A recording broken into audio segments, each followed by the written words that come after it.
자, 8절에서 22절까지 다 읽죠. 시편 33편 8절에서 22절. 저랑 번갈아 가면서 같이 읽겠습니다. 제가 먼저 읽겠습니다. 33편 8절 다 피셨죠? 예. 온 땅은 여호와를 두려워하며 세계의 모든 거민은 그를 경외할지어다.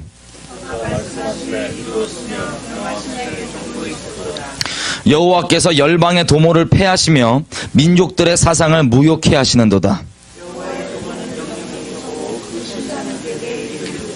여호와로 자기 하나님을 삼은 나라 곧 하나님의 기업으로 빼신 바 된 백성은 복이 있도다. 곧 그 거하신 곳에서 세상의 모든 거민을 하감하시도다.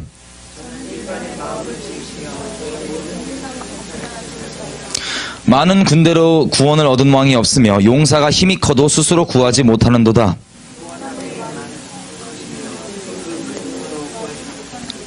여호와는 그를 경외하는 자 곧 그 인자하심을 바라는 자를 살피사 우리 영혼이 여호와를 바라며 저는 우리의 도움과 방패시로다.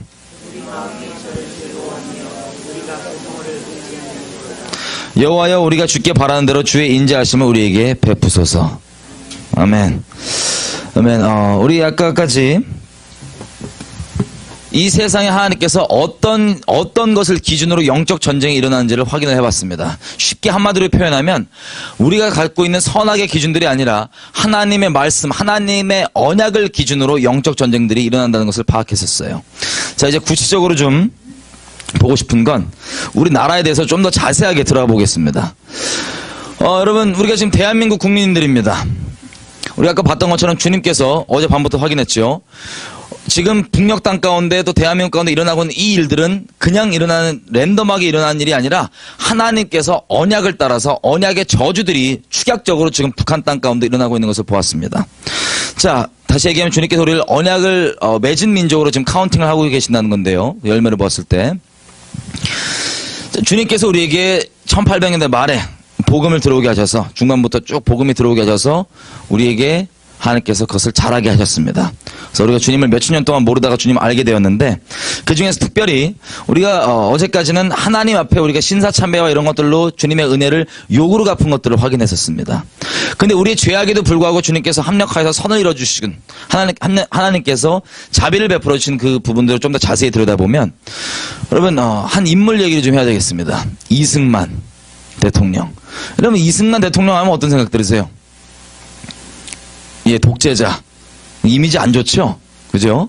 근데 이승만 대통령 평생 가운데 주님과 동행했던 부분들과 그것들을 비교하면 물론 그것을 옳다고 얘기할 수는 없지만 그것은 이 전체에 비하면 아주 작은 흠일 수 있습니다. 자, 이승만이라는 청년은요 원래 약간 천재기가 있었어요. 배제학교 있죠? 우리 선교사님들이 지었던 거기서 이제 영어를 배우고 이랬던 학생인데 원래 왕족입니다. 왕족인데 약간 개혁적인 마음이 있었어요. 그래서 고종 황제 내려오라고 쿠데타 같은 걸 일으켰어요. 개혁하라고 막. 그랬더니 그걸 잡혀갖고 감옥에 갇혔습니다. 20대 청년 때 사형 선고를 받고 죽을 날을 기다리고 있었어요.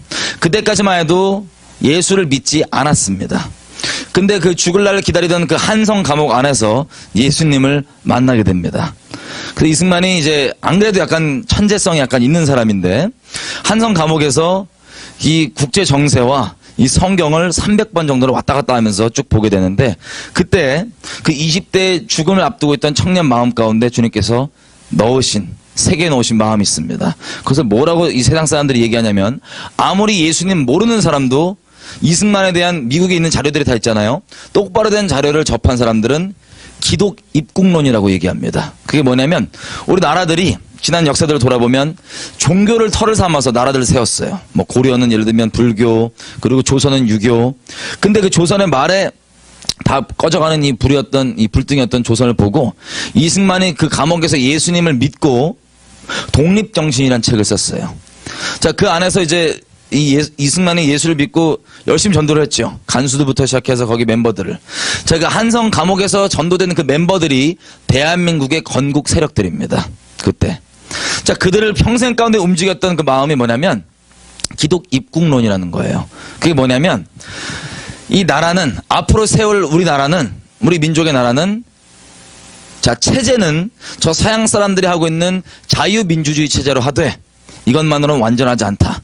아무리 자유민주주의라 그래도 사람은 본성이 악하기 때문에 하나님의 말씀으로 쉽게 얘기하면 복음으로 그 심령이 온전케 되지 않고서는 자유민주주의도 껍데기에 불과하지만 체제는 자유민주주의로 하되 하나님을 섬기는 나라가 되어야 된다. 예수를 믿고 따르는 나라가 되어야 된다. 이게 바로 기독입국론이라 그럽니다. 기독교로 나라를 세우자. 이게 이승만과 그 한성 감옥에서 예수님을 만나고 또 그 외에 우리 독립투사들 중에 예수님을 믿었던 이분들을 이끌어갔던 기본적인 마음입니다. 이 마음이 그대로 이끌어가는데 자 이승만이 죽음을 앞두고 있는데 고종 황제가 이제 다 꺼져가는 조선을 위해서 미국에 이제 외교관을 보내려고 그러는데 영어 잘하는 애 누구냐 그랬더니 이승만이 영어를 잘했어요. 그래서 이승만 풀려나고 미국에 오게 됩니다. 짧게 말씀드리면 미국에 와서 그 다음에 조선이 망했죠. 그래서 가난한 유학생이 됩니다. 그래서 짧은 기간 내에 좋은 학교들을 다 박사까지 다 끝내고 자 미국에서부터 이제 독립운동을 하는데 거의 반 협박식으로 합니다. 미국 사람들한테. 쉽게 얘기하면 니네가 우리 조선의 독립을 도와주지 않으면 니네 피 본다. 니네 아들 딸들이 피 많이 볼 거다. 뭐 이런 식으로 협박을 했었어요. 그래서 계속 이런 식으로 얘기를 하니까 이승만의 별명이 뭐였냐면 독립에 미친 노인네였습니다. 자, 우리가 미국 사람들 생각해보세요. 일본이랑 지금 사이가 좋은데 미국이랑 그 당시 때만 해도 자꾸 이 노인네가 하는 말이 뭐냐면 일본은 영적으로 이렇기 때문에 그리고 우상숭배 국가고 이렇기 때문에 내버려두면 안 된다 이거예요. 너희가 안 도와주면 너희 아들 딸들이 피를 많이 흘리게 될 거다. 그리고 뭐 조만간 일본이 중국을 쳐들어갈 건데 중국을 쳐들어가면 수가 딸리기 때문에 대학살을 일으킬 거다. 이 기선제압을 위해서 뭐 이런 말도 안 되는 얘기를 하는 거예요. 그 당시 때론. 그래갖고 이거 독립에 미친 노인네구나 이러고 내버려뒀는데 실제 그 일이 일어나죠. 우리 아시는 대로 이 중국의 수도였던 난징에 들어가서 학살을 일으킵니다. 왜냐하면 수가 적기 때문에 그 본보기를 삼게 이 공포심을 주기 위해서 학살을 일으키고 자 이승만이 이런 식으로 얘기했던 일들이 황당해서 보였던 일들이 일어나기 시작하니까 사람들이 시선이 바뀌어요. 와 이게 이 말한 게 정말 이 사람 말한 대로 되네. 그러다가 이제 또 결국에는 1939년에 책을 하나 씁니다. 재팬 인사이드 아웃이라고 하는. 그게 뭐였냐면 때가 차니까 주님의 때다. 그래서 무슨 내용이냐면 또 일본 내용이에요. 근데 미국 사람들한테 니네가 우리 안 도와주면 쟤네는 우상숭배 국가고 뭐 사무라이 정신이 있고 영적으로 뭐 죽음의 영을 숭배하고 뭐 이러기 때문에 너희가 큰 코 다친다. 조만간 저들이 시베리아를 쳐들어가지 않으면 하와이로 쳐들어올 거다. 만약에 그 일이 일어나는 것을 보거든 그때가 조선 독립의 때인 줄 알아라. 뭐 이런 식의 내용이에요. 자 그때만 해도 그런 이승만이 예언했던 것들이 다 하나씩 일어나고 저렇게 조명받을 텐데 그때 이제 많은 유명 인사들이 이승만의 그 책을 보고 이 서평들을 쓰는데 이제 놀라기 시작했습니다. 왜냐하면 두렵다는 거예요. 이승만이 말한 대로 이게 되는데 지금 이 책에 보면은 이 하와이를 쳐들어온다 그러고 그래서 이게 두렵다고 얘기를 했던 거예요. 근데 이 책이 나온 지 6개월 만에 실제 그 일이 일어납니다. 일본에서 하와이를 진주만을 쳐들어오죠. 이걸 보고 국방부에서 막 몇십만 원을 사갖고 이제 그 정신교육자로 돌리고 이런 식으로 이승만이 이 독립에 미친 노인네에서 20세기 예언자로 별명이 바뀌고 각광을 받기 시작합니다.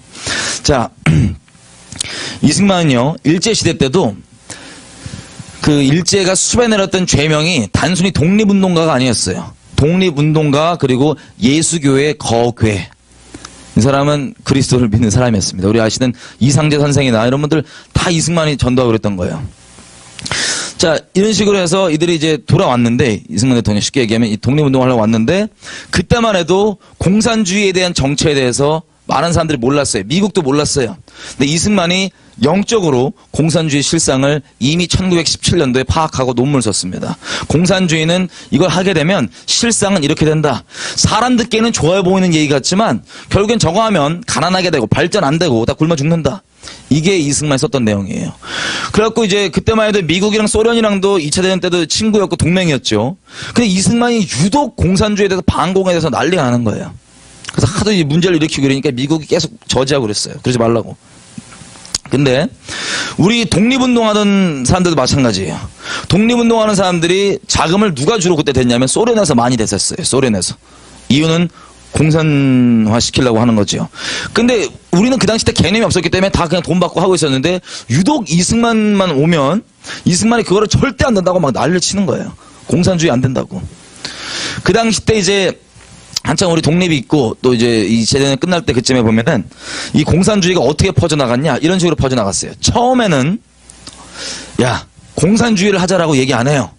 그냥 서로 좌파 우파 뭐 좌익 우익 서로 같이 사이좋게 지내자 라고 합니다. 그러니까 너만 맞다고 그러지 말고 사이좋게 공산주의자들도 모두 같이 지내자라고 이렇게 딱 시작을 한 다음에 그 다음에는 숙청을 들어가요. 우파들 다 죽여버리고 그 다음에 좌익들 좌파들 중에서도 소련의 직속으로 이제 그 지령받는 이런 애들 아니면 나머지 다 쓸어버려요. 그래서 결국에는 처음에는 야 좌우 합작으로 같이 사이좋게 지내보자 했던 것들이 몇 년 내에 다 그냥 소련 직할 어떤 공산주의 국가가 돼버린 것을 보고 자 동유럽부터 시작해서 중앙아시아 이쪽 쭉 아시아 쪽 전체 어떻게 됩니까? 다 공산화 돼버렸어요. 어디만 빼고 요 한반도 땅끝에 여기만 빼고 여기는 이승만 대통령이 그 날을 쳐갖고 여러분 지금 한 100년 정도가 지났는데요. 이승만 대통령이 예언한 대로 빗나가지 않고 돌아가고 있습니다. 한반도건 웬만한 큰 국제 정세던 간에. 자 이렇게 해서 이들이 북녘 땅에는 아시다시피 김일성이 와서 처음도 마찬가지로 여러 명 데리고 있는 것 같지만 결국에 다 숙청해버리고 김일성이 남아서 이것을 만들어 갔습니다. 그리고는 대한민국이 만들어지는데 1948년도 대한민국이 건국됩니다. 자, 건국의 아버지들이 모여서 뭐 헌법을 제정하고 이렇게 해서 나라가 다시 서게 되는데 그때는 이미 우리 민족의 죄악 때문에 우리 민족이 남과 북으로 나뉜 상태였어요. 이미. 위쪽에는 공산주의, 밑에 쪽에는 이승만이 끝까지 반공 노선을 갖고 있던. 그래서 1948년도에 대한민국이 건국되는데 여러분 잘 아시는 대로 대한민국 건국은 우리가 오늘 확인했었죠. 하나님께서 나라의 국경 이걸 정하시고 나라가 서는 이 때를 주님이 주관하신다고 되어 있습니다. 이스라엘과 같은 연도였던 1948년도 대한민국이 건국되는데 대한민국 건국 첫 페이지에 보시면 공식 기록입니다. 국회 첫 페이지에 보시면 기도를 시작해요. 국회의원들 중에 이 건국 세력들이 건국의 아버지들이 대부분들 이제 그리스도인들이었고 하나님께 나라를 드리겠다고 해서 그렇게 열심을 해갖고 이 나라를 만든 거기 때문에 자 국회의원 중에서 이제 목사님 한 분이 이제 이승만 대통령이 기도를 요청해서 기도를 합니다. 자 하나님께 나라를 아예 의탁드리고 시작되는 이 대한민국이 공식 첫 페이지입니다. 우리 국회 기록 속기록 보면은 그렇게 시작되는 나라였는데 자 이것이 단순히 그때 우연히 일어나는 게 아니라 우리 건국의 아버지들이 그리스도께 주신 그 마음 가지고 그렇게 나라를 세웠던 거예요. 쉽게 얘기하면 하나님과 이 민족 가운데 있는 언약을 북쪽과 남쪽 가운데 누가 이어가는 겁니까? 그 언약을 누가 이어가는 겁니까? 남쪽이 대한민국이 이어가는 거예요. 여러분 이게 왜 중요한지 아세요? 이 정통성이라는 게. 우리가 세상 정치로 보는 게 아니라 하나님이 이 인류 역사를 이끌어 가시고 언약을 성취해 가신 과정을 보잖아요. 주님께서 우리 민족을 다 하나 됐을 때 언약을 맺은 걸로 카운트하시기 때문에 지금 북녘 땅도 그런 언약의 저주 그대로 지금 일어나고 있는 건데 자, 이 언약의 우리 민족의 죄악 때문에 우리가 남과 북으로 나뉘지만 이 언약의 축복을 언약을 이어가는 바톤을 대한민국이 이어가는 거예요. 마치 이스라엘의 솔로몬의 죄악 때문에 남과 북으로 나뉘지만 남 유다가 더 잘나서가 아니라 다윗에게 하신 하나님의 그 언약을 기억하셔서 다윗에게 하신 그 언약 때문에 남 유다가 이것을 이어가는 것처럼 정통성을 이런 식으로 대한민국이 그것을 이어갑니다. 자 이게 얼마나 중요하냐면요. 제가 지금 말씀드리는 내용은 여기까지만 제가 얘기하지만 꼭 여러분들이 유튜브에서 이호 목사 그리고 통영현대교회에서 이호 목사님이 하나님의 기적 대한민국 건국이라고 1, 2, 3, 4편짜리 이 영상이 있는데 그것을 꼭 보시길 부탁드립니다. 이 내용도 자세하게 들어있습니다. 자, 이렇게 시작이 됐는데 그러면 이 통일에 대해서도 이게 중요한 거예요. 자, 남과 북이 이스라엘 나뉘었을 때 주님께서는 통일의 모양을 어떻게 하길 원하셨을까요? 에스겔서 37장 가보겠습니다.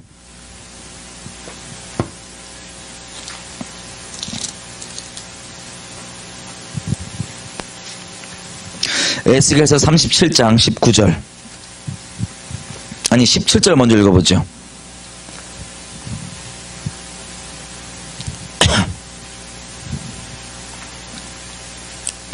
여기 보시면 하나님께서 에스겔에게 지금 뭘 명하시냐면 나무 막대기 2개 들고 오래요. 하나는 남유다, 하나는 북이스라엘입니다. 근데 이것을 17절 다 같이 읽겠습니다. 시작. 그 막대기들을 서로 연합하여 하나가 되게 하라. 너의 손에서 둘이 하나가 되리라. 자, 이 나눠져 있는 남과 북을 주님께서 하나로 하시는데 어떻게 하시냐. 19절. 너는 곧 이르기를 주 여호와의 말씀에 내가 에브라함의 손에 있는 바 요셉과 그 짝 이스라엘의 지파들의 막대기, 한마디로 북이스라엘의 막대기죠. 이 막대기를 취하여 유다의 막대기에 붙여서 한 막대기가 되게 한즉 내 손에서 하나가 되리라. 아멘. 자, 이게 어떻게 통일하신데, 쉽게 얘기하면 주님께서 기대하신 바는 남유다와 북이스라엘이 있는데 이거 가지고 언약의 정통성을 이어가고 있는 남유다의 북이스라엘에 접붙임 받아서 하나가 되는 게 주님께서 바라보시는 통일이었습니다. 주님께서 기대하시는 남과 북에. 여러분 왜 그러냐면요.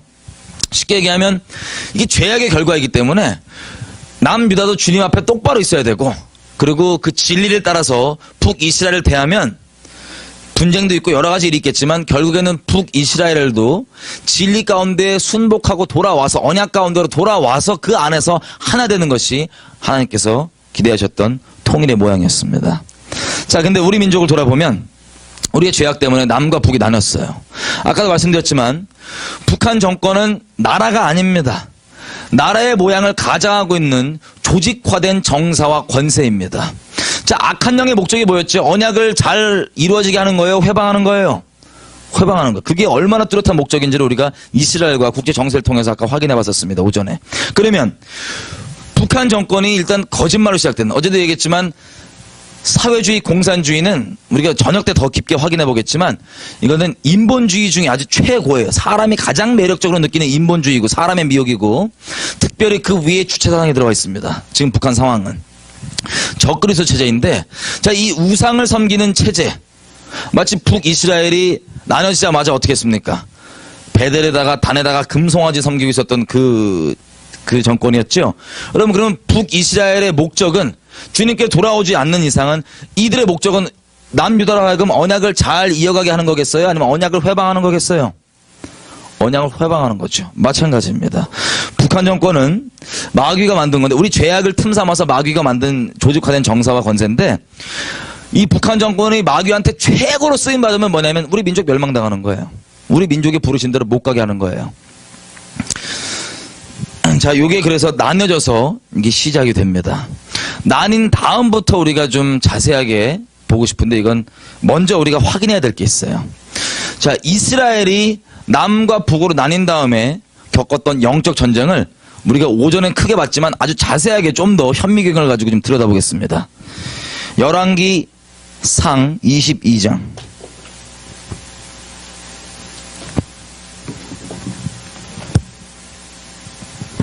열왕기 상 22장.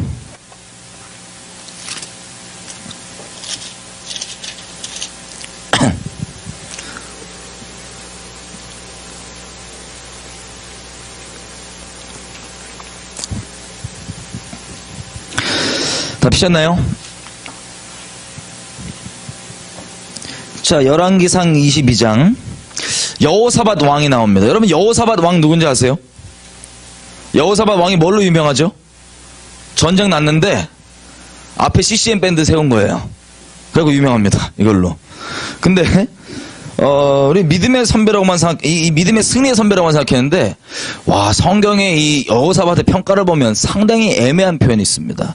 먼저 이 배경을 말씀드리면, 이스라엘은 남과 북으로 나뉜 다음에 계속 싸웠어요. 그 다음에 계속 싸웠는데 언제부터 평화가 시작되냐? 이 여호사밧 왕 때부터 시작돼요. 자, 이 평가를 읽어보겠습니다. 22장 43절. 여호사밧이 그의 아버지 아사의 모든 길로 행하여 돌이켜 떠나지 아니하고 여호와 보시기에 정직히 행하였으나, 자, 개인적으로는 주님 앞에 정직히 있으려고 했대요. 그렇으나 산당은 패하지 아니하였으므로 백성이 오히려 산당에서 제사를 드리며 분향하였더라. 참 표현이 애매해요, 이 평가가. 개인적으로는 주님 앞에 정직히 있으려고 했지만 백성으로 하여금 우상숭배하게 했다, 안 하겠다? 백성으로 하여금 우상숭배하겠다, 이거예요. 이게 여호사밧의 평가인데, 한 가지 더 특이한 평가가 있습니다. 그게 뭐냐? 여호사밧에게만 나오는 아주 특별한 표현이에요. 다음 절 다 같이 읽겠습니다. 시작. 여호사밧이 이스라엘 왕으로 더불어 평화하니라. 아멘.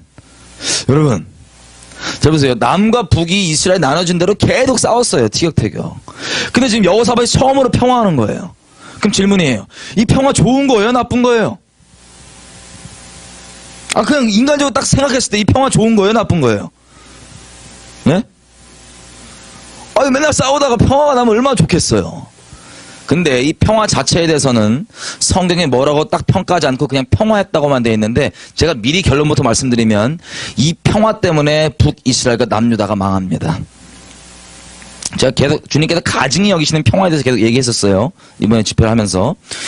자, 이때 보면 이때 왕이 북이스라엘 왕과 화평을 했다고 되어 있는데, 북이스라엘 왕이 아합 왕입니다. 아합 왕. 아합 왕이 성경의 평가에 의하면 아주 못됐대요. 제 개인 의견이 아니에요.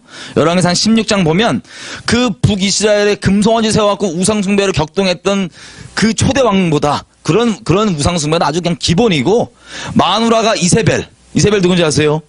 바알 선교사예요. 이제 바알 선교하려고 오는 그 마누라랑 세트로 짝짝꿍으로 아주 악독하게 했던 그 왕, 그게 바로 아합 왕입니다. 여러분, 우리가 예수님을 똑바로 믿으면요, 진리 가운데 똑바로 거하면 주변 가운데 막 화평이 일어나나요? 아니면 칼부림까지 나나요? 주님께서 화평을 주러 오셨대요? 아닙니다. 내가 화평을 주러 온 줄로 생각하지 말라. 내가 검을 주러 왔다고 돼 있어요. 그래서 당장 가까운 집안 내에서도 막 사단 난다고 돼 있죠. 이게 무슨 뜻이냐 이런 거예요. 우리가 일부러 누구를 시비 걸고 이런 게 아니라, 내가 정말 진리의 증인이고 진리 안에 똑바로 있다면 진리 안에 속하지 않은 다른 우리 주변 사람들과 분쟁이 날 수밖에 없습니다. 왜냐하면 영적 소속이 틀리기 때문에. 내가 진리의 증인이라면. 그런데 이 하나님께서 이 분쟁 자체가 주님의 목적이 아니에요. 영적 소속이 틀리기 때문에 일어나는 불가피한 분쟁이지만, 내가 그때 타협지 아니하고 진리의 증인으로 똑바로 서 있으면 나의 증인된 모습을 통하여서 이 분쟁의 대상들이 진리 안으로 돌아옵니다. 진리 안으로 돌아오면 그때 진정한 화평이 있어요. 여러분, 진리이신 예수님을 떠나 있는 화평은 가짜고 우상숭배고 타협이고 죄악입니다. 하나님의 진노를 부르는 가증한 평화입니다. 종교 통합이고 뭐고 다 마찬가지예요. 아무리 간판을 인본적으로 좋은 걸로 갖고 와도 진리를 거스리고 진리를 떠난 거라면 이것이 하나님 앞에 끔찍한 죄악이고 악독함이고 우상숭배입니다. 근데 보세요. 여러분도 마찬가지. 여러분들 만약에 이 진리 밖에 있는 사람들과 아무런 분쟁이 없다 같이 있는데, 여러분들 타협 중이신 겁니다. 잠깐 이 샘플을 말씀드리면, 우리 가족들만 생각해봐도 그래요. 내가 예수를 먼저 믿었는데 가족들 중에 예수를 안 믿어. 그럼 가족들이 좋아해요? 승질내요? 기본적으로 승질내죠. 근데 이 사람은 예수 외에는 길이 있어요, 없어요? 살려면 우리 가족들이 예수를 당근으로 비유하면 우리 가족들이 당근만 빼고 다 좋다 이거야. 당근 얘기만 하지 말래. 그럼 여러분들 암 걸려있는, 이 죽을 병 걸려있는 가족을 위해서 자꾸 부딪혀지니까 당근 얘기 안 하실 거예요? 하면 끝까지 당근 먹이실 거예요? 끝까지 먹이실 거죠. 이게 성경이 말하는 진리의 사랑입니다. 쉽게 얘기하면. 근데 이거 싫으니까 내가 타협하고 뭐 그런 게 있다. 가식적인 거. 이건 우상숭배. 이건 악독한 짓이에요. 이거는 이기적인 짓이에요. 주님 앞에.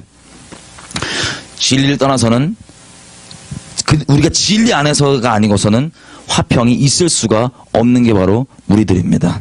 자, 근데 이 아합 왕과 그러면 여호사밧이 정말 똑바로 있었다면 화평이 일어날까요? 분쟁이 일어날까요? 여호사밧이 정말 주님의 증인으로 똑바로 진리 가운데 있었다면 분쟁이 일어나겠지요.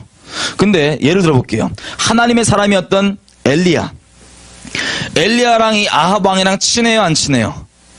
안 친한 정도가 아니라 그냥 왼수로 생각해요. 아합 왕이. 왜? 엘리야가 아합을 미워해서가 아니라, 얘기하지만 하나님께서는 아무리 악인이라 할지라도 그 악인이 그 죄악 가운데 죽는 걸 기뻐하지 아니하시고, 어떻게든 그 죽을 길을 돌이켜 살아서 생명 얻는 것을 기뻐하신다고 목숨 걸고 생명 걸고 맹세하시는 분이십니다. 근데 이걸 건지기 위해서 우리가 여지까지 얘기했던 것처럼 선지자적인 역할이 있죠. 사람과 사이에서. 그것들을 이 선지자들이 담당하는데, 아합을 미워서가 아니라 아합 멸망시키려면 그냥 얘기 안 하고 가서 쳐버리죠. 근데 엘리야를 통해서 분명히 재앙을 선고하시는 거예요. 왜? 돌이켜 떠나 제발 목숨을 건지라고. 근데 이것을 당연히 욕으로 여기고 막 승질내고 그러니까 그냥 아합이 엘리야를 원수로 여겨요. 저 이스라엘을 괴롭게 하는 자라 그래요.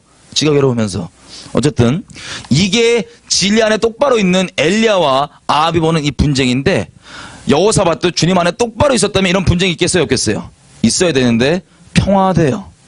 그럼 잠깐만 봐도 이 평화는 주님께로 온 평화겠어요? 아니면 주님 보시기에 어긋나 있는 평화겠어요? 어긋나 있는 평화입니다. 여러분이 인간적으로 볼 때 옳아 보이는 평화를 추구했던 여호사밧이 속고 있던 메시지가 있어요.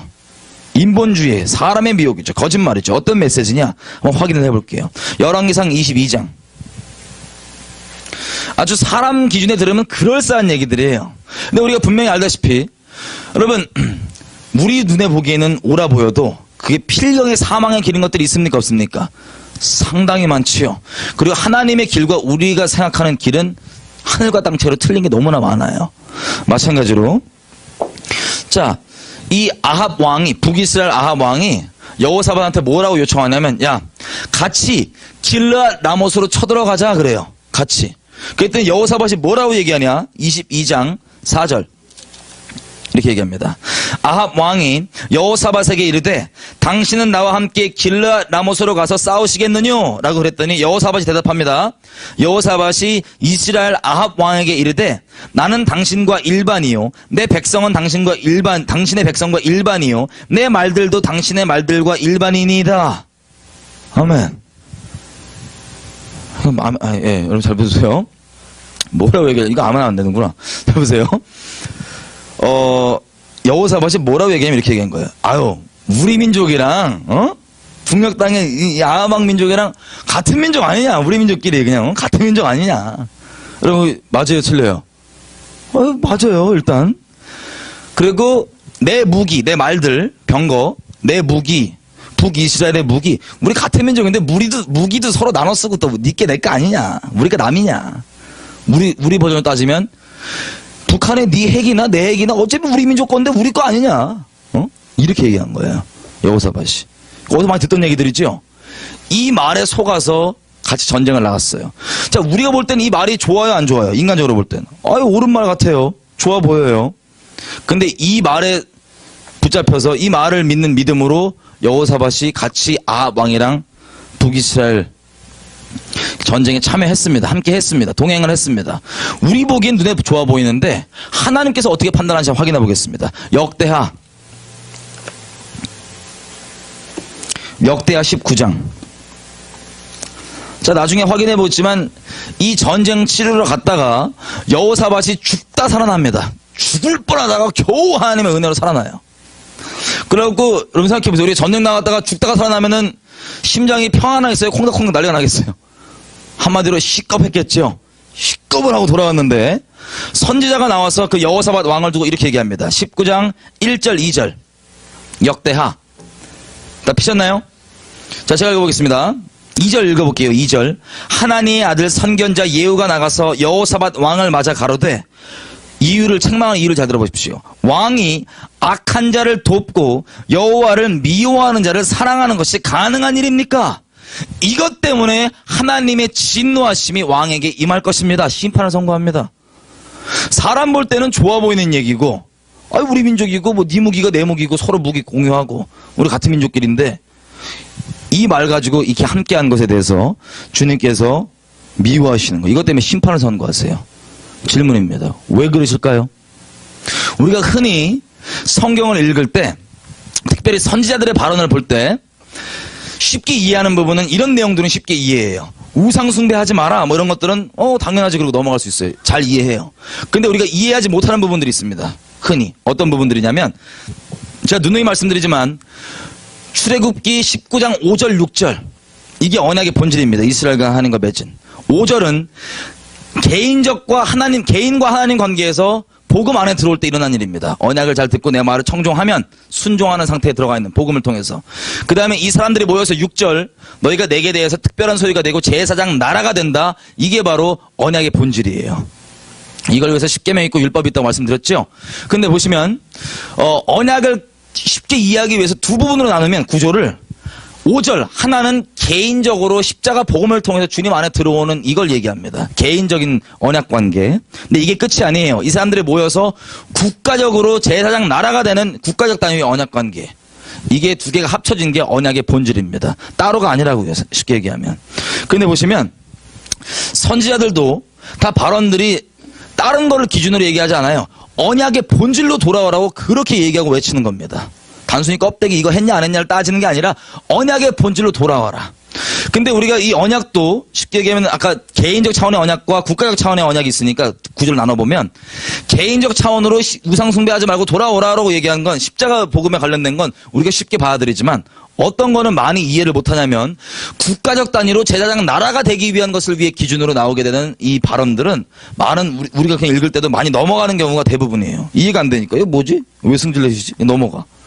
지금 우리가 본 것도 마찬가지예요. 하나님께서 이 국가적 차원에서 제사장 나라가 되기 위한 그 국가적 차원의 언약을 기준으로 나온 말입니다. 이걸 이해하기 쉬우려면 이런 거예요. 여러분, 주님께서 가나안 땅에 들어가기 전에 이스라엘을 두고 신신당부하시는 게 있습니다. 신신당부. 가나안 족속과 뭐 하지 말라고요? 약조를 해라 하지 말라? 하지 말라. 언약을 맺지 말라. 그 이유는 그 본질적인 이유를 보면 가나안 족속 자체가 미워서라기보단 그 족속에 대한 문제 이런 차원의 문제가 아니라 혹시 너희가 약조를 맺고 그들과 언약을 맺으면 그들이 섬기고 있는 우상을 너희도 섬길까봐 내가 두렵노라라고 얘기하시는 거예요. 여러분, 하나님께서 쉽게 얘기하면 네가 저 우상 숭배하는 저 족속과 언약을 맺거나 공동체가 돼버리면 저들이 섬기는 우상을 너희도 섬길까봐 내가 두렵노라라고 주님께서 얘기하시는 거예요. 여러분, 주님께서 자신이 없으셔서 그러신 거예요. WCC나 북한 정권이나 아주 똑같이 사람들이 미혹되는 부분이 이런 거예요. 하나님께서 우리가 그들에게 가서 복음을 전하고 진리를 돌이켜야 됩니까? 안 돌이켜야 됩니까? 돌이켜야 되죠? 그게 우리 부르심입니다. 그냥 도 닦고 그냥 혼자끼리 신앙 믿고 이게 아니라 세상의 소금 역할을 하고 가서 진리의 통로 역할을 하는 게 하나님의 우리 부르심이에요. 근데 만약에 우리가 그들에게 가서 진리로 영혼들을 인도하는 것과 우리가 가서 그들과 언약을 맺거나 같이 멍에를 짐으로 공동체가 되는 것은 비슷해 보이지만 천국과 지옥에 어마어마한 차이가 있는 거예요. 구약 신약 다 합쳐서 주님께서 신신당부하시는 건 뭐냐면 너는 믿지 아니한 자들과 함께 멍에를 매라 매지 말라. 매지 말라. 우리가 가서 그들에게 전도하는 거. 저도 술집이건 어디건 다 가요. 전도하러. 근데 그거에 대해서 내가 그들과 언약을 맺는 것과는 공동체가 되는 것과는 전혀 천국과 지옥 차이가 얘기가 있는 거라고요. 근데 놀랍게도 보세요. 종교통합을 얘기를 들어볼게요. WCC. 주님, 이게 지금 이 종교통합을 하고 있는 일인데 주님께서 우리 개인적으로 거기 가라고 명하실 수 있어요? 없어요? 있죠? 있어요. 근데 거기 가라고 명하셨으면 내가 그들에게 어떻게든 한 영혼이라도 진리의 통로가 되게 하시고 영혼들을 진리로 인도하시려고 보내셨겠어요? 아니면 내가 걔네한테 가서 그 하수인 노릇하면서 종교통합의 하수인 노릇 섬기고 그러려고 보내셨겠어요? 전자이겠죠. 진리를 돌이키려고. 근데 어떤 사람들은 이렇게 생각합니다. 야, 그리스도의 몸된 교회 안에 부르심이 워낙 다양하지 않냐? 네가 함부로 어떻게 부르심을 판단하냐? 여러분, 나는 그저 그리스도의 몸된 다양한 부르심 중에 하나라고 얘기하면서 그 종교통합과 공동체 함께 되고 그 끔찍한 종교통합의 성명서 메시지를 같이 이름으로 내고 그리고 멍에를 함께 한다는 얘기는 철저하게 이 사람 미혹되어 있는 거예요. 그것도 정말 진리에 터잡은 게 아니라 다양한 부르심이라고 하는 애매모호한 넓은 그림에 진리가 아닌 다른 것에 이미 터잡고 있는 것도 분별하지 못하고 그냥 받아들이고 있는 거라고요. 근데 북한 정권도 마찬가지예요. 우리가 오늘 쭉 확인하겠지만 주님께서 북한 정권에도 사람을 보낼 수 있죠. 그 적그리스도 집단에. 개인적으로. 그죠? 근데 가서 북한 정권을 하수인 노릇하고 거기 멍에 매고 그들 도와주고 그 정권 자체에 대해서 이런 것들은 주님께서 어떻게 생각하실까요? 마찬가지인 겁니다. 마찬가지. 여러분, 우리가 진리의 증인으로 들어간다면 북한 정권에서 박살 난다고요. 정말 진리의 증인으로 들어갔다면 아주 묵사발 난다고요. 기본적으로. 자, 근데 보시면 그런 차원에서 주님께서 이렇게 얘기를 하시는 거예요. 많은 사람들이 얘기합니다.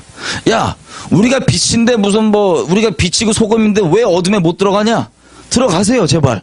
근데 들어가서 멍에 맺는 거랑 틀린 얘기라고요, 자꾸. 그리고 하나님이 설마 우리보다 자신이 없으셔갖고 그렇게 신신당부 제발 언약 맺지 말라고 하셨겠어요? 우리보다 자신 없어서? 아니라고요. 주님이 하지 말라 그러면 그냥 안 하면 되는 거예요. 근데 우리가 주님보다 더 지혜롭고 더 똑똑하고 더 전략적이고 더 사랑 많고 더 강인해갖고 그렇게 막 하는 거예요. 제가 저녁 때 자세히 얘기하겠습니다.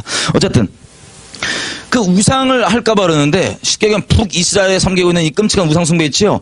이것을 남유다가 어떻게 할까봐 그대로 배우고 그 영에 매일까봐 주님께서 신신당부하시는 그 차원에서 지금 얘기를 하시는 거예요. 주님께서. 국가적 단위 언약을 기준으로. 근데 여호사밧이 못 알아들어요.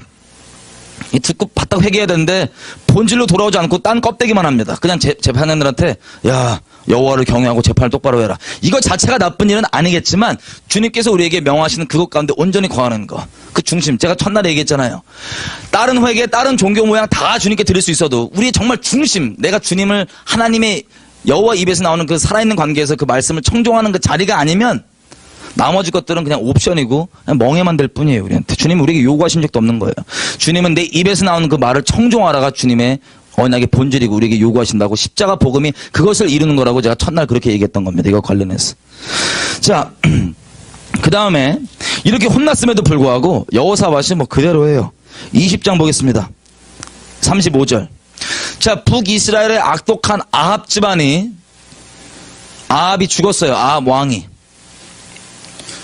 그런데 그 아합의 아들 이름이 뭐냐면 35절 제가 읽어보겠습니다. 20장 역대하. 유다왕 여호사밧이 나중에 이스라엘 왕 아하시아와 교제하였는데, 자, 이 아하시아가 그 북이스라엘 아합의 아들입니다. 아하시아는 심히 악을 행하는 자였더라. 성경도 동일하게 지금 평가하고 있어요. 아버지랑. 근데 보세요. 36절 다 같이 한번 읽어보겠습니다. 시작. 두 왕이 서로 결합하고 배를 지어 다시스로 보내고자 하여 에시온 게벨에서 배를 지었더니, 여러분 지금 이게 뭐냐면 같은 민족끼리 그 금캐러 가는 거예요. 금캐러 공동으로 서로 잘 먹고 잘 살자고 경제 협력을 하는 거예요. 여러분 좋은 거예요, 나쁜 거예요? 그냥 인간적으로 생각했을 때 같은 민족끼리 서로 경제 협력하고 잘 먹고 잘 살자, 개성공단 같은 거, 이런 거 좋은 거예요, 나쁜 거예요? 인간적으로 봤을 때 좋아 보이죠? 주님께서 어떻게 판단하시면 보시겠습니다. 다음 절. 자, 책망하시는 이유를 잘 들으세요. 마레사 사람 도다와우의 아들 엘리에셀이 여호사밧을 향하여 예언하여 가로되 왕이 아하시아와 교제하기 때문에 여호와께서 왕에 지으신 것을 박살낼 것입니다. 우리 눈에 볼 때는 옳아 보이고 좋아 보이죠? 같은 민족끼리 서로 이렇게 되는 거. 제가 아까 미리 말씀드렸던 같이 멍해를 메고 공동체 되는 그 상황, 그 똑같은 걸 보시면 돼요. 주님께서는 이것을 미워하십니다. 여러분, 개성공단 죄송하지만 박살나야 됩니다. 애시당초 시작되지가 말았어야 됩니다. 개인적 정치 의견이 아니에요. 오늘 쭉 얘기하겠지만 오늘 지금 오후 저녁까지 나누는 얘기들은 어떤 분들에게는 정치 의견으로 들릴 거고 어떤 분들에게는 하나님의 말씀으로 들리실 겁니다. 자, 주님께서 미워하신 짓을 끝까지 하는데 또 뭘 하냐? 아주 하이라이트가 이거예요. 역대하 18장 1절. 여호사밧이 쉽게 얘기하면 모든 방법을 다 동원해가지고 저 악독한 북이스라엘과 화평을 맺어요. 모든 방법을, 인간적인 방법을 다 동원해요. 그 중에 한 가지 1절 다 같이 읽어보겠습니다. 시작.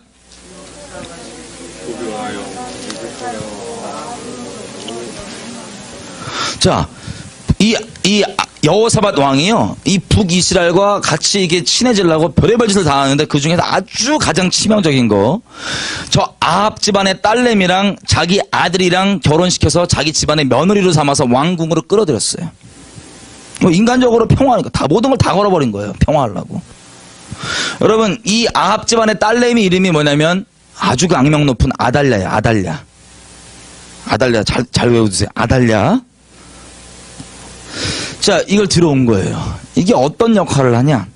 자, 여호사밧이 죽었습니다. 역대하 21장 가보겠습니다. 여호사밧 왕이 죽고 여호사밧의 아들 남유다, 그 아들 이름은 여호람입니다. 여러분 좀 오해하지 말으셔야 될 게, 헷갈리지 말으셔야 될 게, 북이스라엘 왕들이랑 남유다 왕들이랑 이때 이름이 똑같아요. 막 왔다 갔다 막 겹쳐요. 모르겠어요. 북이스라엘이랑 남유다랑 친해갖고 애들 이름도 같이 지었는지 모르겠는데 하여튼, 자, 남유다의 여호람 왕이 여호사밧의 아들입니다. 이 왕에 대해 평가를 한번 읽어보겠습니다. 6절, 21장 6절, 7절. 6절 먼저 읽어볼게요. 자, 남유다 여호람 왕이 북이스라엘의 왕들의 길로 행하여 누구의 집과 차였으니? 아합의 집과 차였으니 이는 누가 꼬셔서? 아합의 딸이 그 아내가 되었습니다. 저가 여호와 보시기에 악을 행하였으나. 자, 보세요. 제가 계속 얘기했지만 선지자들은 그리고 성경은 죄에 대해서 어설프게 뭉뚱그려 얘기하지 않습니다. 왜? 넌 나쁜 놈이야 라고 손가락질하고 나쁜 놈이라고 낙인 찍는 게 목적이 아니라 분명한 죄를 얘기해줘서 그 죄를 돌이켜 떠나게 하려고 분명한 기록과 분명한 이 책망함이 있는 겁니다. 구체적인. 내가 아합 집안이라고 딱 밝혀놔요. 주님께서 우려하신 바가 시작됐어요, 안 됐어요? 주님이 우려하신 바대로 북이스라엘의 아합 집을 배우고 있습니까, 안 배우고 있습니까? 배우고 있어요, 지금 남유다가. 이게 하나님을 격동하는 원인이었고, 플러스 뭐가 있었습니까? 마누라. 그 인간적인 방법으로 사돈 맺어온 그 마누라 아달랴가 옆에서 또 선동을 뻔뿌질을 해갖고 하나님의 진노를 격동했던 왕이 바로 남유다 여호람 왕입니다. 근데 이런 죄악에도 불구하고 7절 하나님이 자비를 베풀었던 이겁니다. 여호와께서 다윗의 집을 멸하시기를 즐겨하지 아니하셨음은 이전에 다윗으로 더불어 언약을 세우시고 또 다윗과 그 자손에게 항상 등불을 주시겠다고 허락하셨기 때문이라. 그러면 남유다가 좀 더 버티고 있었던 건요, 북이스라엘보다 남유다가 더 잘나서가 아니에요. 더 의로워서가 아니에요. 다윗에게 하신 하나님의 그 언약 때문에 자비로 붙잡고 계셨던 겁니다. 자, 마찬가지로 또 이때 자, 선지자 엘리야를 통해서 주님 편지를 보내십니다. 이 남유다 여호람 왕한테 21장 12절 제가 읽겠습니다. 선지자 엘리야가 여호람 왕에게 글을 보내요. 13절 네가 오직 북이스라엘의 왕들의 길로 행하여 유다와 예루살렘 거민으로 음란하듯 우상을 섬기게 하기를 누구의 집같이 하여? 아합의 집같이 하여. 그러니까 네가 아합 집안의 행위를 본받고 있으니까 돌이켜라고 얘기하는 거예요. 근데 이걸 들었을까요, 안 들었을까요? 안 듣고 버팅이다가 창자 튀어나와서 불쌍하게 죽습니다. 요절해버립니다. 이게 여호람 왕이에요. 남유다 여호사밧의 아들. 자, 이 여호람 왕이 죽고 나서 이 아들 여호사밧의 손자죠. 여호람 왕의 아들이죠. 이 아들 이름이 자 22장 유다 왕 아하시아입니다. 아하시아. 북이스라엘의 아합 아들과 이름 똑같죠. 헷갈리지 마세요. 이 사람은 여호사밧의 손자 남유다 아하시아 왕입니다. 자, 읽어볼게요. 2절 아하시아가 남유다의 왕이 될 때 나이 42세다. 예루살렘에서 1년을 다스렸어요. 1년 다스렸어요. 그 모친의 이름은 아달랴라 오므리의 손녀더라. 이게 여호사밧이 평화하느라고 왕궁으로 데리고 들어왔던 며느리 이름입니다. 이게 엄마예요. 자, 그 다음 절 3절 아하시아도 누구의 집길로 행하여? 아합의 집길로 행하였으니 이는 누가 꼬셔서? 그 엄마가 꼬셨기 때문에 그랬다. 4절 그 아버지가 죽은 후에 저가 패망케 하는 누구의 집을 쫓아서? 아합의 집 교도를 쫓아서 여호와 보시기에 누구의 집같이? 아합의 집같이 악을 행하였더라. 5절 아하시아가 누구의 집을 쫓아서? 아합의 집 교도를 쫓아서. 여러분 지금 이게 아합 집안 얘기가 이 몇 절 사이에 몇 번 나와요? 계속 나오죠? 그럼 이게 무슨 뜻이냐면 이런 거예요. 할아버지 여호사밧이 평화의 문을 딱 열었어요. 그랬더니 주님이 우려하신 바대로 그 열린 문을 통하여서 우상숭배가 싹 들어옵니다. 북쪽에 사는 그 우상숭배가 그대로 들어와요. 그래서 그 여호사밧의 아들 여호람이 그거 따라하다가 하나님 노를 진노를 격동하다가 창제 터져 죽었어요. 말 안 듣고 까불다가. 그래서 그 아들이 이제 여호사밧의 손자죠. 아하시아 왕이 됐는데 마찬가지로 자기 아버지 여호람이 예를 들어서 100 중에 한 20% 정도 퍼센테이지로 따지면 20% 정도로 북이스라엘과 평화했어요. 근데 지금 이 여호사밧 1년 동안 했다고 돼 있는데 아합 집안 이름이 왜 이렇게 많이 나옵니까? 아하시아 왕한테. 무슨 얘기냐면 아버지가 한 20% 북이스라엘과 친했으면 이 아들은 유다 왕 아하시아는 북이스라엘과 한 90% 친했다는 소리예요. 쉽게 얘기하면. 간쓸게 다 내줬다는 소리예요. 근데 주님께서 어떻게 하십니까? 보겠습니다. 7절 22장 7절 아하시아가 북이스라엘 왕 요람. 자, 이 요람은 북이스라엘 왕이에요. 그 당시 때. 7절 아하시아가 요람에게 감으로 해를 받았으니 이는 하나님께로 말미암은 것이라. 아하시아가 갔다가 요람과 함께 나가서 임시 아들 예후를 맞았으니 그는 여호와께서 기름을 부으시고 아합의 집을 진멸케 하신 자더라. 아멘. 그리고 어떻게 됐냐면 남유다 왕 아하시아가 북이스라엘 요람 왕한테 병문안 가요. 아프다 그러니까. 갔다가 그때가 언제였냐면 주님께서 북이스라엘 향해서 선포하셨던 자비의 때가 끝나고 예후라는 사람을 엘리야를 통해서 말씀하시고 그 제자들 엘리사 그의 제자 한 명을 통해서 기름 부으시고 때가 된 거예요. 심판의 때가. 자비의 때가 끝난 거예요. 그래서 북이스라엘 집안을 쫙 쓸어버리시고 죽이시는데 그때 또 마침 북이스라엘 갔던 거예요. 그래서 예후한테 죽임당했습니다. 남유다가. 주님이 심판하실 때 죽인 거라고요. 자, 7절 보니까는 이 남유다 왕 아하시아의 죽음이 우연히 일어난 일이에요? 아니면 주님께서 죽여버리신 거예요? 주님이 죽이신 거라고 돼 있어요. 이 해는 여호와께로부터 말미암은 것이라. 하나님이 남유다 왕을 죽여버리셨다고요. 이유가 뭘까요? 이유가 뭘까요? 북이스라엘과 너무나 친했기 때문에 남유다를 국가의 차원에서 주님께서 보호하신 차원에서 죽여버리시는 거예요. 쉽게 얘기하면. 여러분 제가 정말 충격받았던 게 뭔지 아세요? 열왕기하 8장 27절을 가시면요. 자, 우리 역대하 22장 돌아올 거예요. 이거 끼고 가보시면 놀라운 표현이 있습니다. 열왕기하 8장 27절.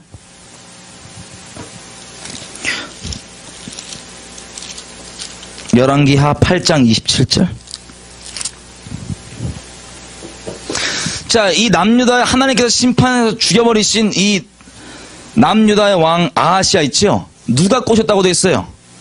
본인이 배운 것도 있지만 옆에 자기 엄마 아달랴가 이걸 선동해서 이렇게 됐는데 놀랍게도 엄마만 이렇지 않아요. 27절에 보시면 제가 읽어보겠습니다. 아하시아가 아합의 집길로 행하여 아합의 집과 같이 여호와 보시기에 악을 행하였으니 저는 아합의 집에 뭐가 되었기 때문이라? 사위가 되었기 때문이라. 자기 엄마도 물론이지만 자기 와이프도 아합의 집안이에요. 그 사위가 근데 워딩을 뭐라고 쓰냐면 사위라고 딱 집어요. 여러분 저 이거 보고 깜짝 놀랐습니다. 여러분 잘 아시는 대로 노무현 대통령 있죠? 주님께서 처리하신 겁니다. 제가 개인적으로 미워서 말씀드리는 게 아니에요. 좀 이따 제가 설명을 다 드리겠지만 노무현 대통령 주님께서 죽여버리신 거예요. 다 퍼주고 완전 이렇게 이 여호사밧과 똑같아 쉽게 얘기하면. 여호사밧이 아니고 아하시아와 주님께서 우리 나라를 보호하시는 차원에서 죽여버리셨습니다. 너무 충격되시죠? 쭉 들어보겠습니다. 그 다음 여러분 생각해보세요. 여러분들이 만약에 아달랴라고 쳐봐요. 아달랴. 오랜 기간 동안 지금 왕궁에 들어와서 그 왕궁에 있었어요. 그래서 남편이 있을 때는 남편을 선동해갖고 하나님의 진노를 격동케 하고 유다로 하여금 남편 죽고 아들내미 선동해갖고 하나님의 진노를 격동하게 했어요. 그러다가 아들이 죽었어요. 여러분이 아달랴면 마음이 어떠실 거예요? 아들이 죽었는데 마음이 어떠실까요? 당연히 슬프겠지요. 근데 아달랴가 무슨 짓을 하냐? 아들이 죽자마자 10절 22장 10절 역대하 아들이 죽자마자 하는 짓입니다. 아하시아의 모친 아달랴가 그 아들의 죽은 것을 보고 일어나 유다 집의 왕의 씨를 진멸하였으나 와 지금 뭐라는 줄 아세요? 아들이 죽었는데 그것 때문에 슬퍼하고 이런 게 아니라 자기 친손자부터 다 죽여버려요. 자기 친손자부터 이 할머니가 오랜 기간 동안 왕궁에 있다가 남편 꼬셔서 아들 꼬셔서 아들 죽으니까 기회가 딱 주어지니까 자기 친손자부터 쫙 죽여버린다고요. 너무 섬찟하지 않나요? 질문입니다. 왜 그랬을까요? 이 할머니가 이 나이 많은 할머니가 왜 자기 친손자부터 잡아 죽였을까요? 우리 영적 전쟁을 계속 얘기하는데 영적 전쟁은 무엇을 기준으로 일어납니까? 언약을 기준으로 일어나죠. 자, 우리가 오전에 확인했지만 이때 사단의 포커스는 누구 못 오게 하는 거예요? 누구의 자손 못 오게 하는 거예요? 여자의 후손, 다윗의 자손 중에 나올 여자의 후손 못 오게 하는 거죠.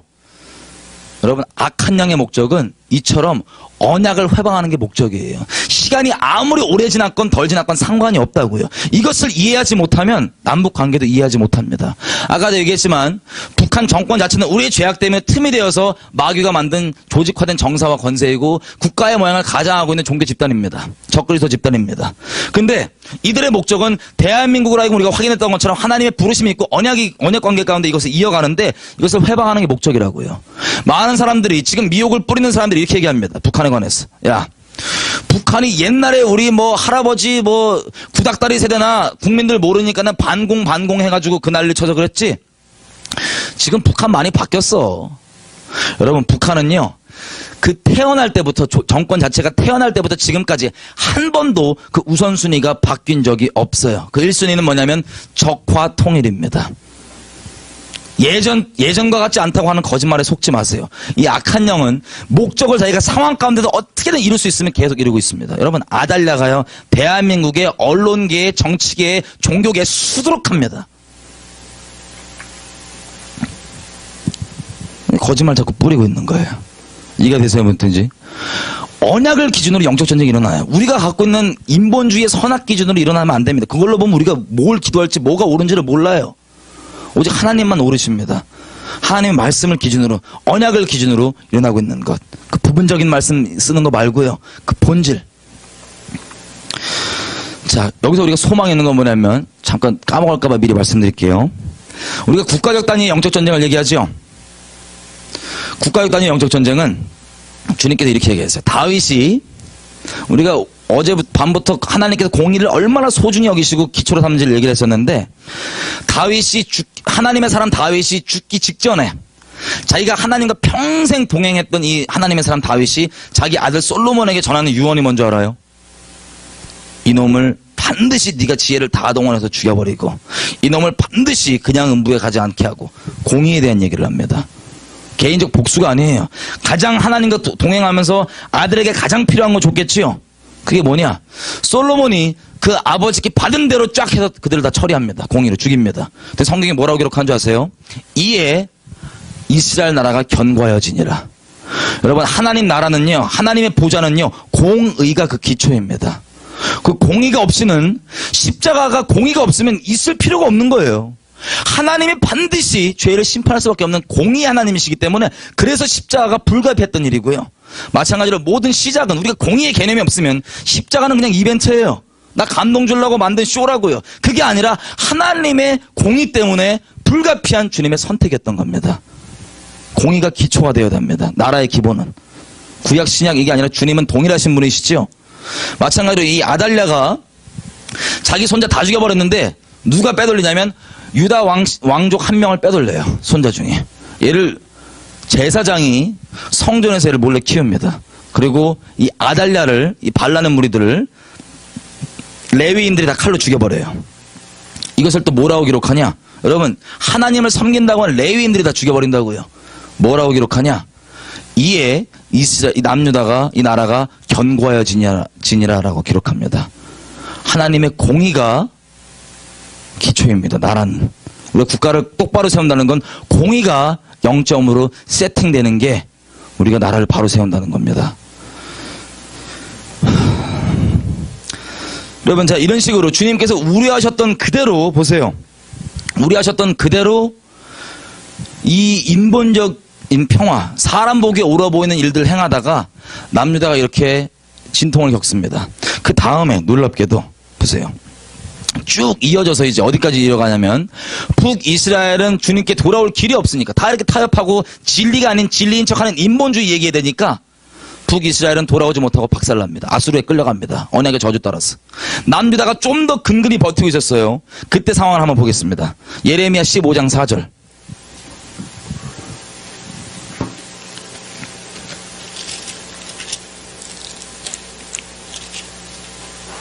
예레미야 15장 4절. 자, 주님께서 남유다를 심판하시는데 뭐라고 얘기하십니까? 다 같이 한번 읽어보겠습니다. 시작.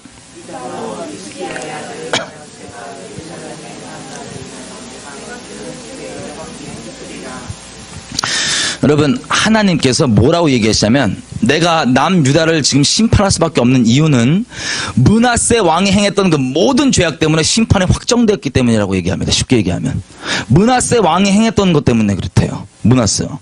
아니, 대체 므낫세 왕이 무슨 잘못을 했길래 므낫세 왕이 행한 것 때문에 주님께서 남유다를 심판한다고 얘기하십니까? 여러분, 이때가 언제인 줄 아세요? 이때 직전에 일어났던 일이 이거예요. 열왕기 하 23장 가보겠습니다. 열왕기 하 23장 25절 26절. 열왕기 하 23장. 여러분, 요시야 왕 아시죠?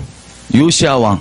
태어나기 몇백 년 전부터 그 이름부터 예언돼 있고 무엇을 행할지 이 정결케 하고 이 우상을 쓸어버리고 이렇게 할 거에 대해서 예언돼 있던 사람입니다. 이 왕이 자 나왔는데 얼마나 큰 개혁을 했냐면 예루살렘 성전 안에 있는 우상들 다 쓸어버리고 우상 숭배하는 남창의 집들까지 있었는데 그것까지 다 쓸어버리고 성소를 정결케 했어요. 그때 율법책이 발견돼서 말씀은 다시 돌아갔습니다. 회개하고. 그리고 사사시대 이후로 유월절을 문자 그대로 똑바로 지킨 게 처음입니다. 물론 히스기야 때도 지켰지만 그때 문자 그대로는 아니었어요. 율법 그대로는 아니었어요. 주님께서 그 마음을 쳐주신 겁니다. 하지만 이 아하시야 왕 때는 이 유월절을 있는 그대로 지켰어요. 처음으로 그 사사시대 이후로. 자, 유월절을 똑바로 회복했다는 얘기는 다시 얘기하면 우리로 따지면 십자가 복음을 새롭게 했다는 소리예요. 십자가 복음을 다시 본질로 돌아가서 십자가 복음의 부흥이 일어났다는 소리예요. 지금 요시아가 그걸 행했어요. 근데 요시아의 평가가 이렇습니다. 보세요. 23장 25절 요시아와 같이 마음을 다하며 성품을 다하며 힘을 다하여 여호와를 향하여 모세의 모든 율법을 온전히 준행한 임금은 요시아 전에도 없었고 후에도 그와 같은 자가 없었더라. 극찬이죠. 극찬. 이렇게 지금 부흥이 나 있다고요. 남유다가 지금 부흥이 나 있는데 주님께서 뭐라고 얘기하시는지 다음 절 읽어보겠습니다. 26절 그러나 여호와께서 유다를 향하여 진노하신 그 크게 타오르는 진노를 돌이키지 아니하셨으니 이것은 므낫세가 여호와를 격동케 한 모든 그 경노를 인함이니라. 아멘. 지금 부흥이 나 있는 이 상황에서 주님께서 뭐라고 얘기합니까? 그래도 내가 너를 향해서 몽둥이를 예비하였다. 심판을 확정하였다. 24장 여러분 이스라엘의 남유다에 이런저런 일들이 일어납니다. 애굽에서 쳐들어오고 바벨론도 한번 예고편으로 쳐들어오고 이렇게 하죠. 이런 일들이 왜 일어난다고 얘기하냐면 마치 우리의 천안함 연평도 같은 사건들이 아주 예고편으로 틱틱 일어났는데 왜 그런다고 돼 있냐면 3절 24장 3절 이 일이 유다에 일어나는 것은 곧 여호와의 명하신 바로 저희를 자기 앞에서 물리치고자 하심이니 이는 므낫세 왕이 지은 모든 죄로 인함이니라. 이미 주님께서 므낫세 왕 때 하나님께서 남유다를 향한 심판을 확정하셨습니다. 확정. 그러면 이 요시아 때 이미 심판이 확정되고 그 다음에 요시아 왕 때 부흥이 나죠. 이게 뭔지 아세요? 하나님께서 남유다에 베푸시는 마지막 자비였어요. 근데 예레미야가 부르심 입을 때 1장 보시면 이 요시아 왕 제13년부터 하나님께서 말씀을 주십니다. 예레미야에게 13년이면 이미 지금 개혁 들어가 있어요. 지금 부흥이 일어나고 있다고요. 지금 이때 말씀 주신 게 뭐예요? 예레미야가 말씀이 뭐였습니까? 남유다가 어떻게 된다? 심판당해서 끌려간다. 그럼 생각해보세요. 그 당시 때 수많은 제사장들, 수많은 선제들이 있었는데 이거 받아들였어요? 무시했어요? 무시했어요. 왜 그런지 아세요? 하나님 말씀대로 판단하는 게 아니라 본인이 보고 느끼고 본인이 인지하고 인식하는 대로 지금 부흥 나 있고 지금 잘 나가는데 저 무슨 소리 하는 거예요 저거? 저 부정적인 인간 저 쓴뿌리 나갖고 이런 식으로 생각했다고요. 하나님의 말씀 두렵고 떨림을 받아들이는 게 아니라 눈에 보이는 대로 지금 부흥 나는데 저 무슨 소리 하고 있어. 요시아 왕 때의 부흥은 남유다를 향한 하나님의 마지막 자비였어요. 지금 우리도 마찬가지입니다. 근데 이 므낫세 왕을 확인을 해볼 텐데 대체 무슨 그런 잘못을 했길래 대체 무슨 잘못을 했길래 므낫세 때문에 돌이키지 않는다고 얘기하냐. 21장 가보겠습니다. 열왕기하 21장 므낫세 왕에 대한 평가입니다. 21장 3절. 자, 제가 읽겠습니다. 므낫세 왕이 그의 아버지 히스기야의 헐어버린 산당을 다시 세우며 이스라엘 왕 누구의 행위를 본받았다고요? 아합이 지금 죽은 지가 언젠데 지금 이 므낫세가 하는 이 시대 본질이 아합 왕의 행위를 본받았대요. 주님께서 염려하신 그대로죠. 주님께서 이렇게 될까봐 그렇게 여호사밧과 이렇게 하지 말라고 그 난리 쳤는데 끝까지 뻗팅기고 끝까지 인본주의 밀고 거짓 평화 추구하다가 북이스라엘과 남유다가 쉽게 얘기하면 여호사밧이 열었던 평화 때문에 망하는 거예요. 이해가 되세요? 주님이 하지 말라면 안 하면 되는데 이것들이 끝까지 인본주의로 미혹 뿌려대고 그럴싸한 평화 사랑 이딴 소리 하다가 남유다 망하겠다고요. 여러분 미가서 가볼게요. 미가서. 이 지도자들만 그랬냐? 여러분 우리가 오해하면 안 됩니다. 지도자들만 그러지 않았어요. 미가서도 심판받기 전에 남유다가 하나님께서 미가를 통하여서 막 외치시는데 보십시오. 뭐라고 얘기하는지. 6장 8절 우리가 어제 저녁에 읽었던 내용입니다. 주님께서 진정으로 우리에게 원하시는 것, 종교의 모양, 예배 껍데기 이전에 본질적으로 원하시는 것을 얘기하는 게 6장 8절이었습니다. 자, 근데 미가서 6장 9절부터 보면 주님께서 이렇게 얘기하십니다. 여호와께서 도시를 향하여 외쳐 부르시나니 완전한 지혜는 주의 이름을 경외함이니라. 너희는 매를 순순히 받고 그것을 정하신 자를 순종할지니라. 주님께서 계속해서 뭐라고 얘기하시냐면, 남유다야, 내가 너를 향한 내 몽둥이를 예비해 놓았다, 확정해 놓았다. 그래서 그 다음 10절부터는 쭉 내용이 뭐냐면 왜 그 심판이 떨어진지에 대한 그 원인을 얘기해 주세요. 근데 6장 16절 읽어보겠습니다. 다 같이 읽겠습니다. 시작. 오므리의 율례와 아합의 집의 모든 행위를 지키고 그들의 꾀를 쫓으니 이는 나로 너희를 황묵케 하며 그 거민으로 사람의 치솟거리를 만들게 하려 함이라. 너희가 내 백성의 수욕을 감당하리라. 여러분, 왕 몇 명을 떠나서 여호사밧이 열어놓은 그 거짓 평화 때문에 온 국민이 종북짓을 하고 있는 거예요. 이게 주님께서 내가 남유다를 심판할 수밖에 없다고 하는 얘기고, 여러분 분명히 말씀드리지만 종북짓 하는 것 자체가 개인적 정치 의견이 아니에요. 이게 얼마나 주님 앞에 악독한 짓인지, 이것 때문에 주님께서 대한민국을 치시는 겁니다. 이게 원인이에요. 그래서 제가 강의 다 잘리고 맨날 정치 얘기 빠져다 난리쳐도 이거 아니면 심판받으니까 돌이키라고 그 난리를 치고 얘기를 하는 겁니다. 마지막 주님의 자비했더라고요. 주님이 이미 몽둥이를 예비하셨다고요. 제가 말씀드렸던 것처럼. 그러면 볼게요. 여호사밧이 대체 어떻게 속았나, 여호사밧이 어떤 상태였나, 이것만 확인하고 잠깐 쉬고 우리나라 자체에 대해서 더 자세히 들어가겠습니다. 자, 역대하 18장 가보겠습니다. 우리가 흔히 생각할 때 여호사밧이 되게 좋은 사람인 줄 알았잖아요. 단순히 그냥 좋은 하나님의 사람이라고만 생각했잖아요. 잘 보세요. 여호사밧의 상태를 좀 확인해 보겠습니다. 여러분, 이 얘기 들으시면서 여러분 주변 가운데 북한 관련해서 많은 이상한 얘기들을 하는, 아니 예전에 이상한 얘기라고 알지 못했지만 여러분 주변 가운데 예수의 이름으로 이런 종북짓하고 이런 거짓 평화 추구하고 거짓 사랑 얘기하는 분들 떠오르실 겁니다. 그분들의 영적 상태가 여호사밧을 보면 잘 나옵니다. 자, 미리 말씀드리면 오늘 저녁에는 간첩들을 확인해 볼 거지만 미리 말씀드리면 실제 간첩들이 있고요. 그들이 뿌리는 인본주의의 거짓말, 사람의 미혹을 따라서 우르르 관계 때문에 나 저 사람이랑 친한데 저 사람이 이거 WCC 좋게 본데 친구 따라 지옥 가는 겁니다. 친구 따라 미혹, 친구 따라 배도하는 겁니다. 이런 식으로 관계니 뭐니 이런 걸로 다 끌려가는데, 이 사람들이 정말로 악해서라기보다는 인간적으로, 물론 결과적으로 악한 거예요. 주님 앞에 악독한 짓이에요. 근데 어떤 상태이냐면 이런 상태예요. 자, 여호사밧이요. 아까 이 역대하 18장이 어디냐면 길르앗 라못으로 아합 왕과 쳐들어가는 장면입니다. 이때 이 여호사밧 상태가 아주 적나라하게 잘 나와 있어요. 자, 6절 보겠습니다. 6절. 4절 먼저 읽어보겠습니다. 여호사밧 왕이 또 이스라엘 왕에게 이르되 청컨대 먼저 여호와의 말씀이 어떠한지 물어보소서. 여러분, 여호사밧이 하나님의 음성을 먼저 물어봅니까 안 물어봅니까? 행동하기 전에 기도하고 물어보는 사람이에요. 기도하고 물어본다고요. 근데 400명의 선지자를 데리고 옵니다. 아합이. 자, 이때 나오는 400명의 선지자는 다 가짜예요. 진짜 선지자들은 이세벨이 다 죽여버렸다고요. 가짜 타협한 거짓 선지자들이 400명이 우르르 와요. 이들이 전부 다 뭐라고 얘기하냐면 전쟁 나가세요. 여호와께서 이기게 해주실 겁니다. 잘 나갈 겁니다. 진리는 다수결에 있지 않습니다. 아합 왕과 여호사밧도 우리 알다시피 진리는 내가 양심만 안 속이면 이거 들으면 내 존재가 이게 진리인지 아닌지 알아요. 물론 내가 그걸 순복할지 안 할지는 우리의 자유의지에 맡겨놨지만 이게 진리가 아닌지 알아요. 여호사밧과 이 아합 왕이 400명이 그렇게 얘기하는데도. 그래서 뭐라고 얘기하냐. 6절 볼게요. 6절. 여호사밧이 가로되 이 외에 우리가 물을 만한 여호와의 선지자가 여기 있지 아니하이나이까. 자, 이 400명이 전쟁 나가세요. 여호와께서 박치 따르는데 아닌 걸 아는 거예요. 본인 스스로가 영적으로. 그래갖고 이거 말고 또 없냐고 선지자. 자, 신중한 것 같죠. 주님의 말씀을 그렇게 듣고 청종하려고 하는 것 같죠. 그래서 선지자를 데리고 와요. 우리가 잘 아는 참 선지자가 옵니다.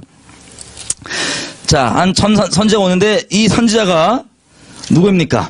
미가야라는 선지자인데 아합이 좋아해요 안 좋아해요? 부르자 그러니까 여호사밧이 부르자니까 아합 왕이 뭐라냐면 걔는 부르면 맨날 나쁜 소리만 한다고, 부르지 말라고, 재수없다고. 이렇게 하는 거예요, 지금. 그랬더니 그거에 대해서 뭐라고 얘기하나? 잘 보십시오. 7절. 18장 7절. 이스라엘 왕이 여호사밧에게 가로되 오히려 미가야 한 사람이 있으니 저로 말미암아 여호와께 물을 수 있으나 저는 내게 대해서 아주 좋은 것은 예언하지 않고 항상 흉한 일만 예언하기로 내가 그를 미워하나이다. 라고 왕이 그랬더니 여호사밧이 뭐라 그럽니까? 7절의 마지막 부분에 여호사밧이 가로되 왕은 그런 말씀 마소서.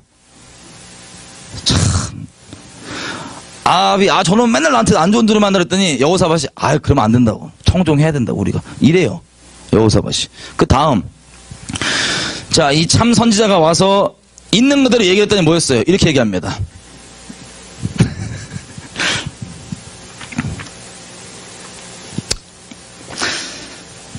처음에는 뭐라고 얘기하냐면 이 참 선지자가 전쟁 나가세요, 이겨요, 그래요. 그 400만과 똑같이. 그랬더니 여호사밧, 아합 둘 다 이게 진리가 아닌지 알아요. 그래서 뭐라고 얘기하냐면 18장 15절 왕이 저 선지자에게 이르되 여호와의 이름으로 진실한 것만 말하라고 내가 몇 번이나 너로 맹세케 하여 하겠느냐.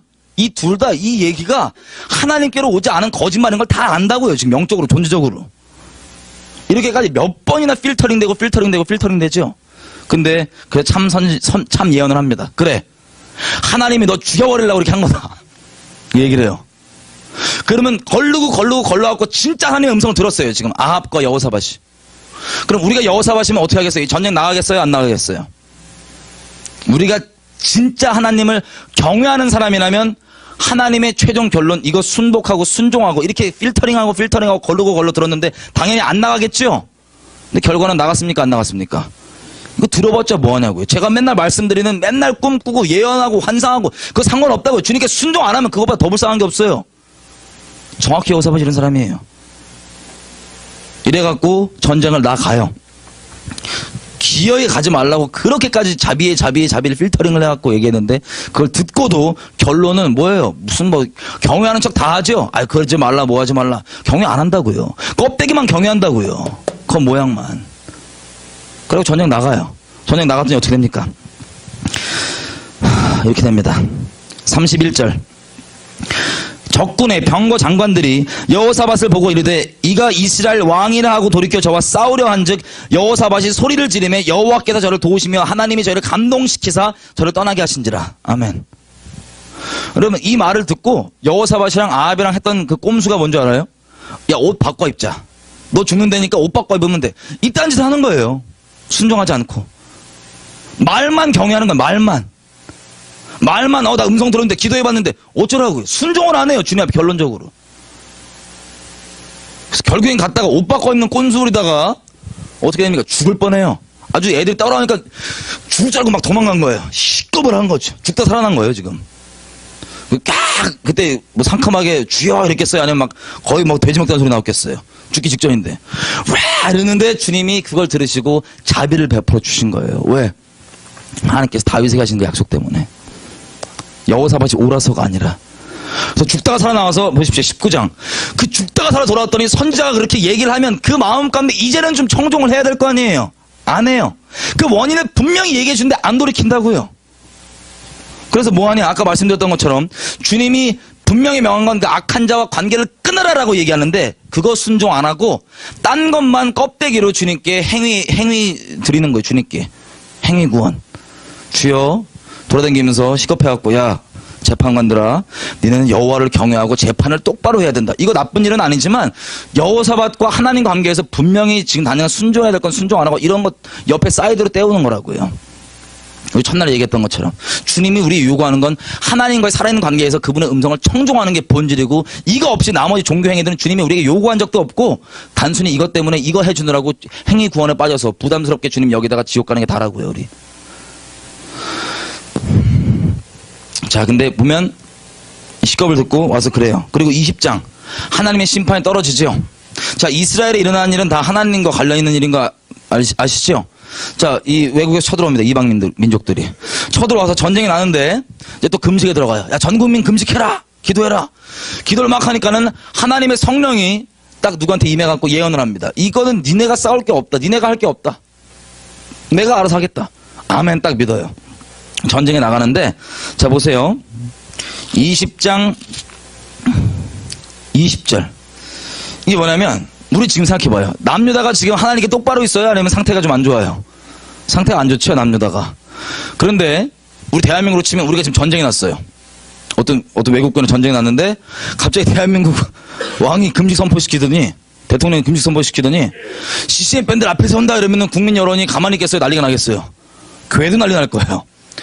근데 이 난리가 나는 여론 가운데 여호사밧 왕이 뭐라고 얘기하냐? 20장 20절 이렇게 얘기합니다. 이에 백성들이 일찍 일어나서 드고아로 들로 나가니라. 나갈 때 여호사밧이 서서 가로되 유다와 예루살렘 거민들아 내 말을 들을지어다. 너희는 너희 하나님 여호와를 신뢰하라. 그리하면 견고히 서리라. 너희 그 선지자를 신뢰하라. 그러면 형통하리라. 아멘. 여러분, 이 자체가 너무 맞는 말이고 옳은 말이죠? 너무 아멘입니다. 근데 이게 우리가 생각하는 그런 이렇게 막 정말 주님께 신실한 믿음으로 나온다기보다는 지금 선지자 말 안 들었다가 어떤 경험 당했어요, 지금 여호사밧이. 죽다 살아났죠. 시겁했죠. 그래갖고 이게 거의 뭐 삶의 경험으로 묻어나온 절규예요. 너희들아, 선지자 말은 무조건 들어야 된다. 무조건 들어야 된다. 이라고 전쟁에 나가 이깁니다. 그럼 여호사밧이 대략 어떤 상태인지 아시겠어요? 대한민국에 이 여호사밧들이 너무나 많습니다. 본인 스스로는 하나님의 일을 행하고 선한 일을 행하고 있다고 생각하지만 이들이 우리 민족 가운데 멸망과 심판을 계속 열어놓고 갖고 오고 있습니다. 지금 이 시간도. 기도하는 사람들이, 음성 듣는 사람들이에요. 여러분, 정리하면 그래서 우리 보였던 것처럼 정말 주님 말씀 안에 순복되어 있는 게 아니라 그럴싸해 보이는 말, 뭐 껍데기 다 필요 없는 겁니다. 이 거짓 평화, 사람 보기에 옳아 보이는 이 짓들 하다가 뭐 경제협력 뭐 이런 말도 안 되는 거 하다가 이 열린 문을 통하여서 이 아합 집안을 통해 왔던 우상숭배가 주님의 우려하신 그대로 들어왔고, 이 아합이 죽은 지 훨씬 지난 이후에도 이것 때문에 원인이 돼서 남유다가 심판받는데, 대한민국도 주님께서 우리에게 몽둥이를 예비하셨습니다. 확정하셨습니다. 종북짓 때문에 그렇습니다. 더 나아가서 우리가 확인했던 것처럼 대한민국의 우리 열매는 낙태율 1위, 자살률 1위, 이혼율 1위. 여러분, 우리 쉽게 얘기하면 바벨론 제국의 그 큰 제국에서요, 하나님께 중심을 정한 청년 다니엘과 세 친구들만 요만큼만 있어도 하나님께서 바벨론 제국 전체 가운데 이름을 영화롭게 하십니다. 주님의 이름 땅에 떨어지지 않고 영화롭게 되신다고요. 여러분, 1000만 있다고 하지만 오늘 저녁에 쭉 얘기할 거예요. 오후 저녁. 우리는 진리이신 하나님을 따르지 않고 진리인 척하는 사람의 말들, 진리인 척하는 인본주의들, 이것들을 믿고 따르고 있기 때문에 우리가 이렇게 끔찍한 열매를 맺고 있는 겁니다. 여러분, 너무 절망하지 마세요. 하나님께서 몽둥이를 예비하셨지만 아직 소망이 있기 때문에 제가 계속 나누고 하는 겁니다. 잠깐 쉬셨다가요, 저 뒤에 시계로 5분만 쉬죠. 저 뒤에 시계로 35분에 시작하겠습니다. 수고 많으셨습니다.